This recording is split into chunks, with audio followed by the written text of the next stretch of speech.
Well, hello there, everyone. David Willett here, host of Cyber Voices, the official podcast of the Australian Information Security Association. But you might know us as ASA.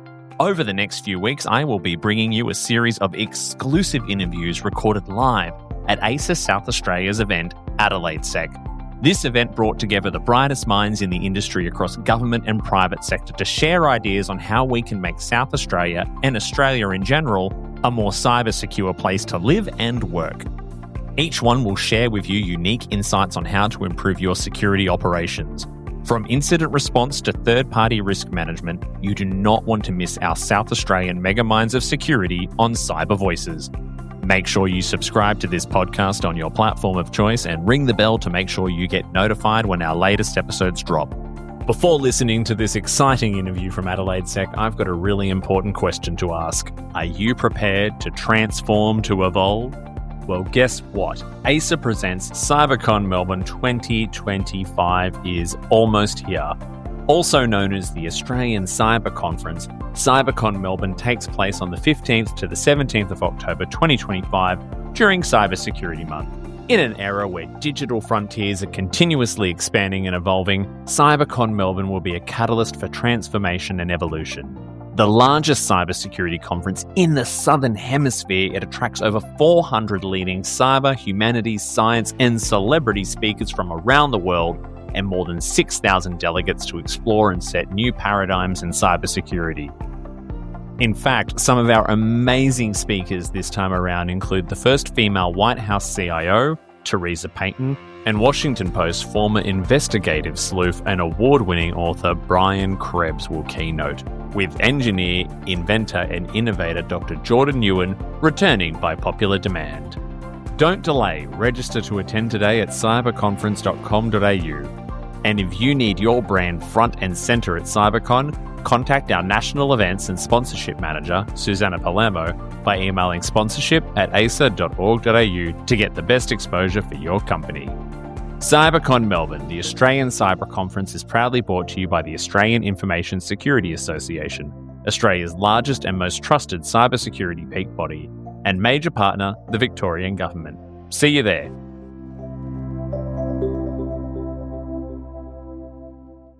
Hello and welcome back to Cyber Voices live at Adelaide Sec in beautiful South Australia. It's nice to be back in this part of the world.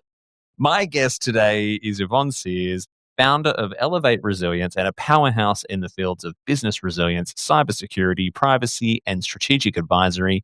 With over 25 years of experience, she's helped organizations across sectors build continuity and resilience frameworks that are practical, measurable, and aligned to their unique goals.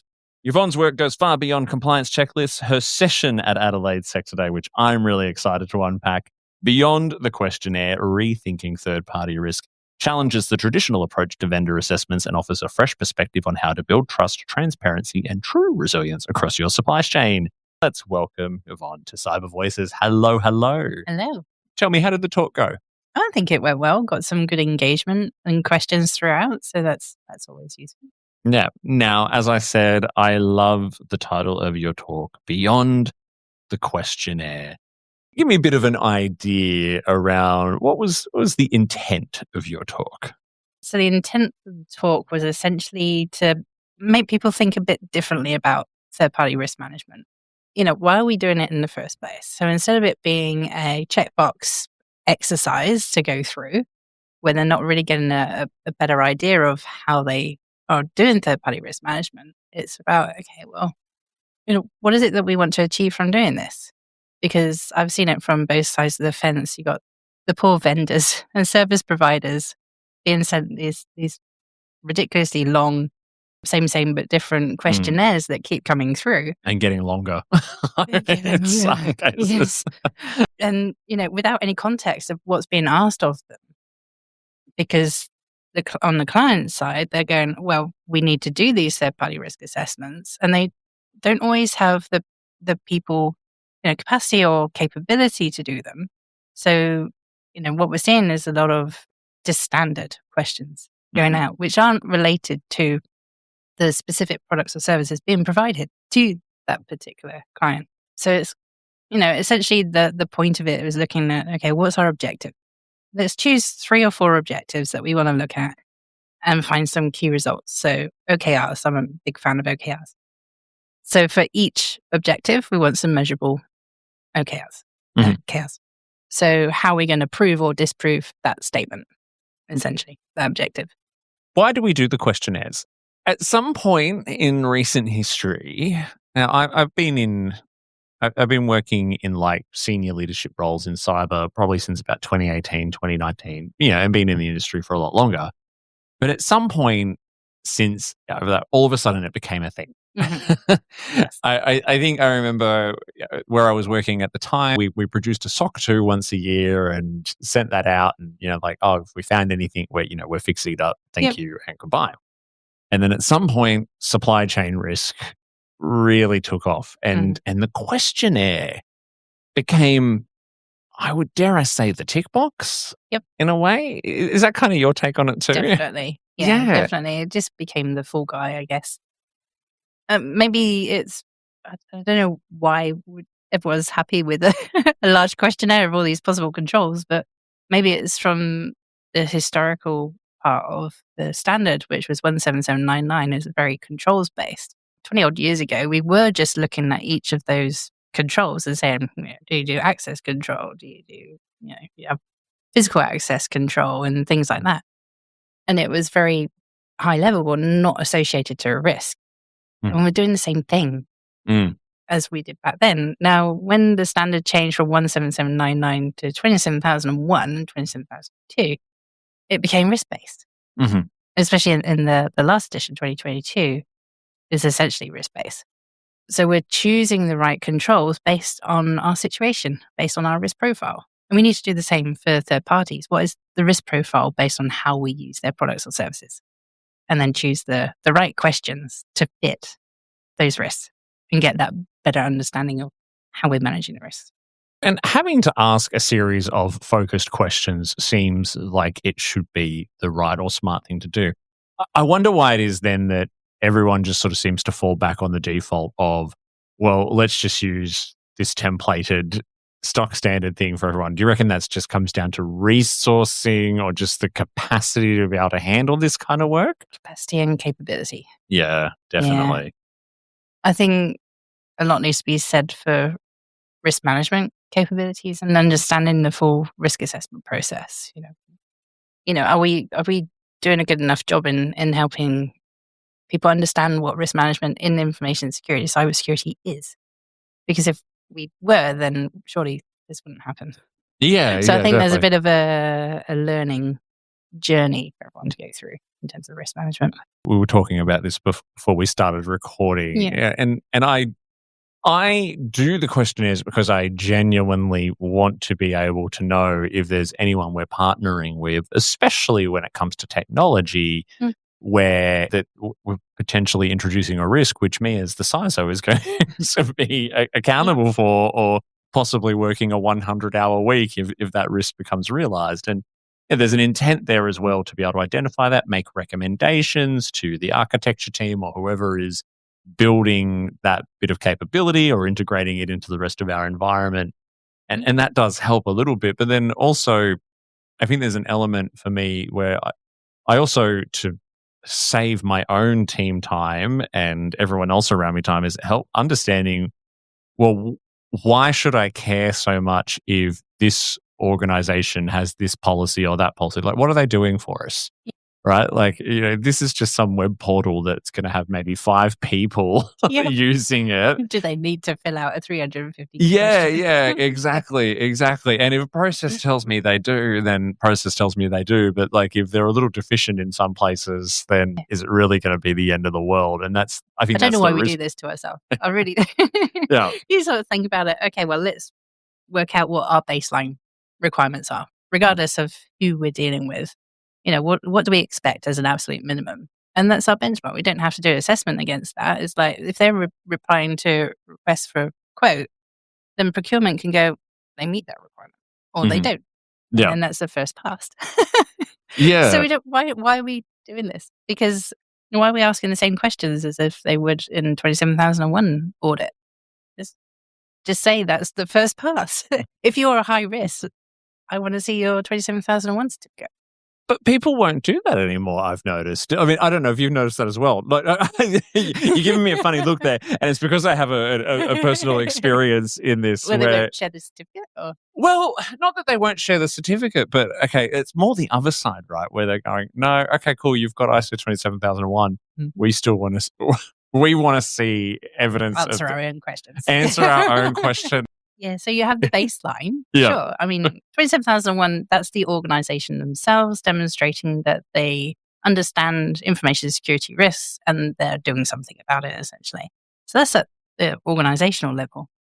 When we're looking to the services, so if they can show us a certificate, that's great. So they got the baseline. When we're looking to create specific questions around a product or service that we want to use based on how we want to use it, we still need to do that risk assessment to identify the key controls. So which controls do we think are going to add value and reduce the risk that we're concerned about? Mm-hmm. What do we need assurance of? That doesn't require another list of 350 questions.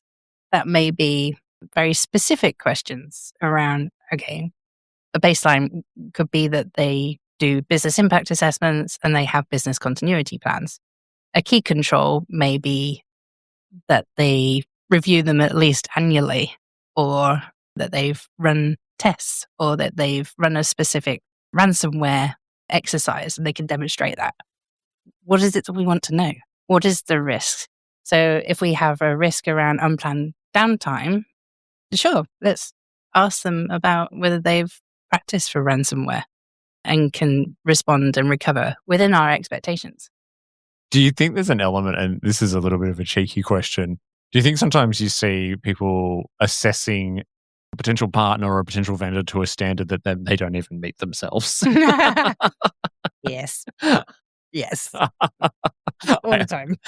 I have a funny story where one time I was they do what I subject say. of a review, and I think I just had enough. And I was being queried about a particular control.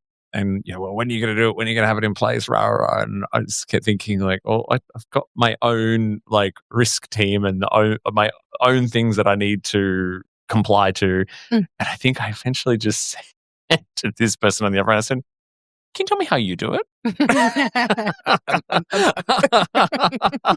And there was exactly that response, because I felt like it was something we'd been going around the table for months and months and months, and it can get like that. We've had our vent about how frustrating and annoying it is. And I am sure that almost everyone who listens to this podcast has experienced this frustration before.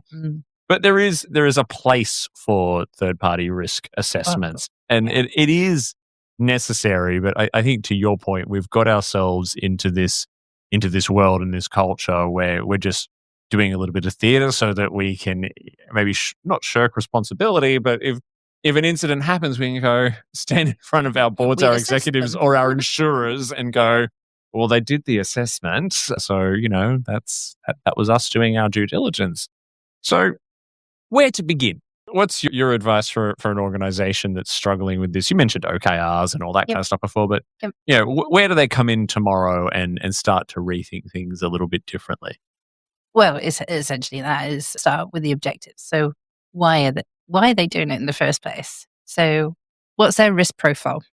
Mm-hmm. Okay, so how dependent are they on third parties? What does that look like? Is there a great dependency on services and a supply chain for your organization?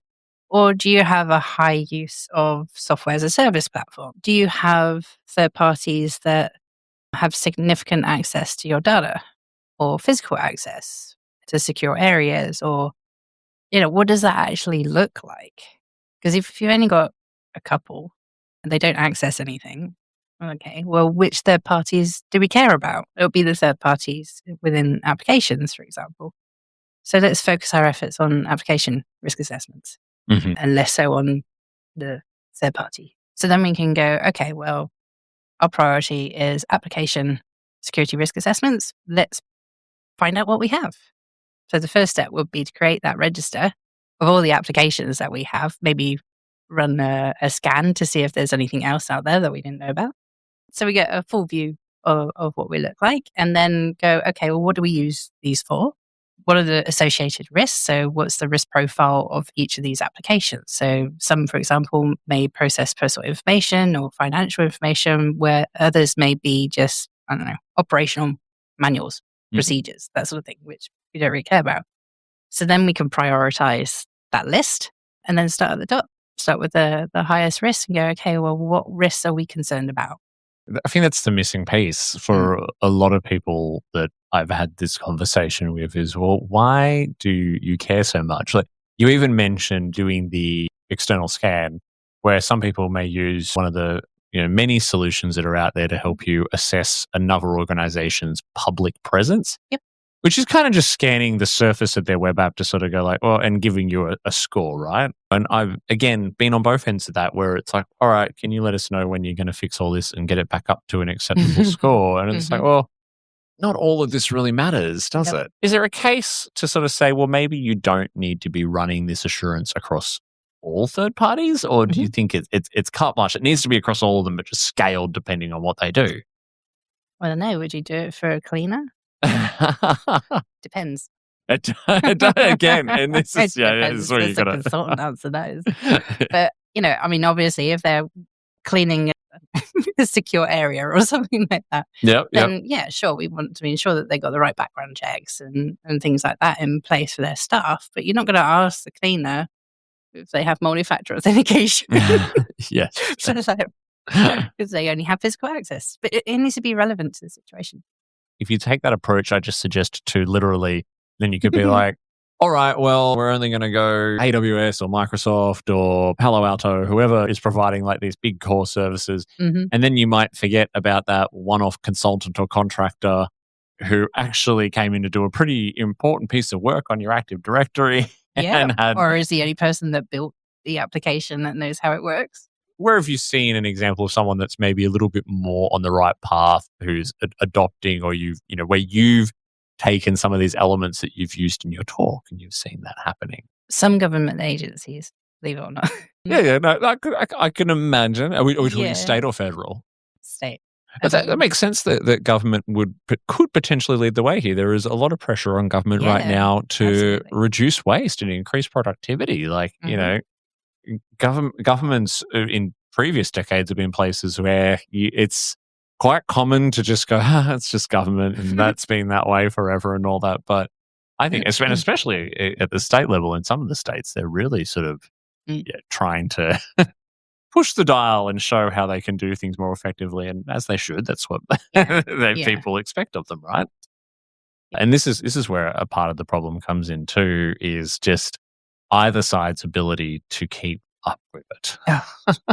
You can have one organization that's doing it because they absolutely have to, but they're pumping out that questionnaire in that way because, well, they don't have the resources to change or alter it, right? They just need to do it and they check it off. Do a quick review. They don't understand what probably ask Copilot to do it. I wouldn't be surprised.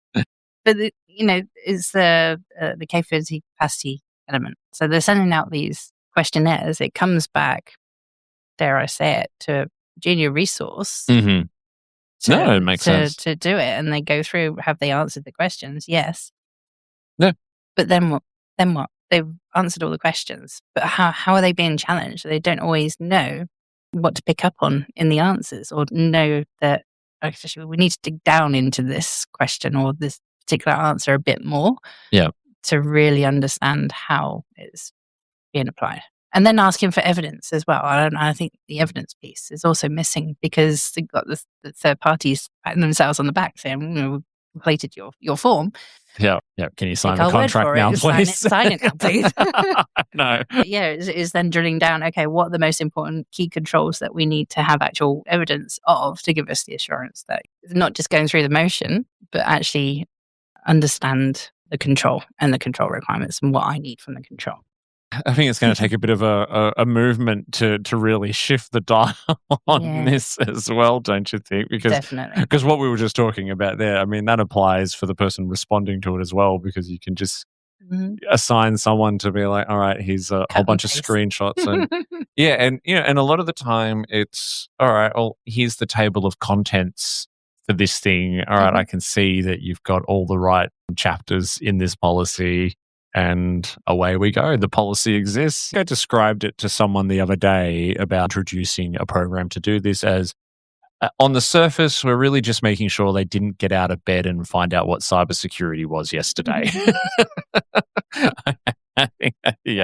That's for the most part. And I'm pretty busy in my day job, and for the most part, that's what I'm trying to like. Okay, cool. Do they have someone who understands cybersecurity, right? Like, have we got the right contractual provisions based on who it is and what they do for us and what data they have and what they're processing and so on and so forth and all that kind of stuff? Why do we want to have a question saying, do you have a security policy? How is that going to change our risk? Mm-hmm. Like you're saying is like, what's if they developed their product or service with security in mind? That's probably a better question. I mean, dare I say that anyone can go and pull an InfoSec policy down off the internet? Well, these days, I joked about Copilot before, but you could literally probably just go into Copilot or ChatGPT and say, all right, can you draft me an information security policy that is appropriate for an organization in XYZ sector, right? Like it's, in 2 seconds. Exactly. So I guess, look, there's no easy answers to this. Are there any resources that you're aware of that people who are hoping to do or wanting to do better in this space can access to try and move things along? Yeah, I'm using a tool and I've adapted it. Is it publicly available?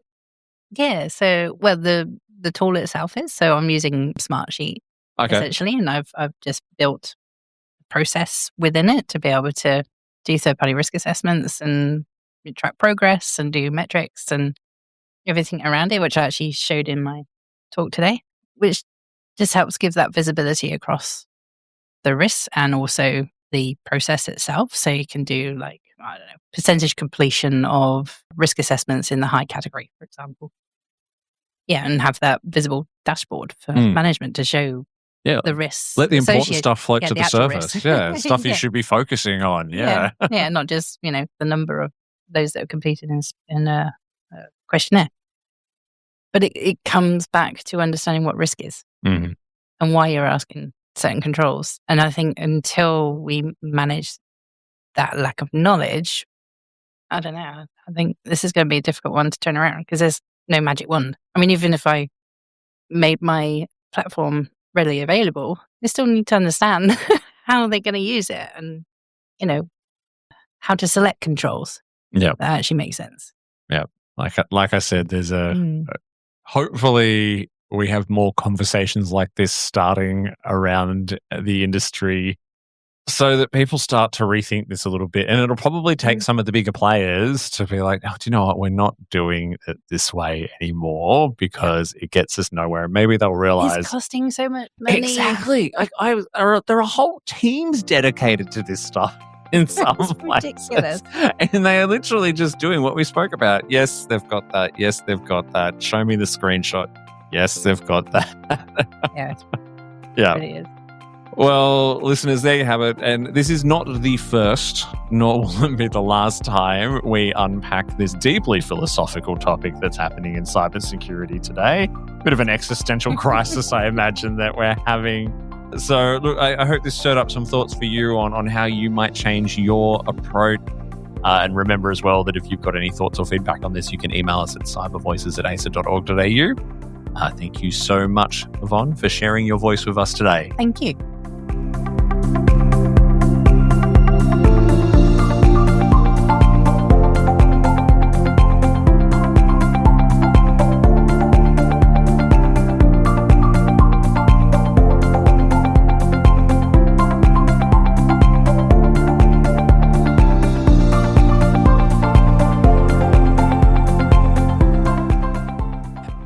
Thank you for listening to another episode of Cyber Voices.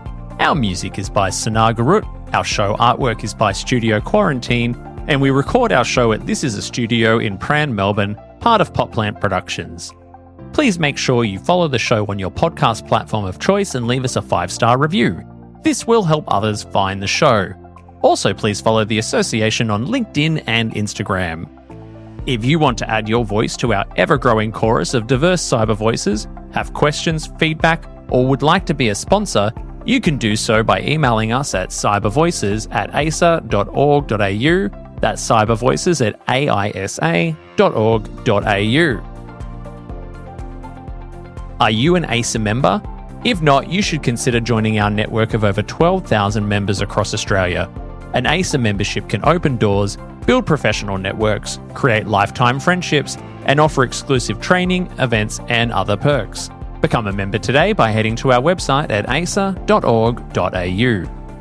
That is all for today. I hope you will join us again next time on Cyber Voices.